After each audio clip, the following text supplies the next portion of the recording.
ذلك عمل، التفت معي، عمل صاحب البرقع يتوقف مع القضية المهدوية على 4 أمور. أولا قتل الكفاءات.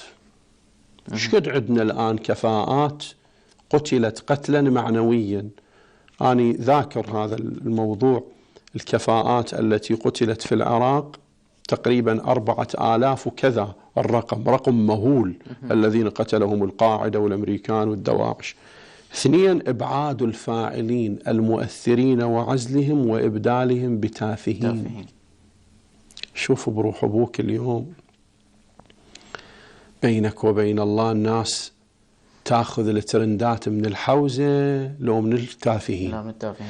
بروح أبوك الناس تنتظر المصطلحات من التربويين لو من التافهين. هو هذا الشغل، إبعاد الفاعلين المؤثرين وإبدالهم بالتافهين. مصطلحات التافهين نعم. للأسف تتداول حتى بين فئات، للأسف أحيانا حتى على المنبر، وحتى على المنبر أحيانا. للأسف.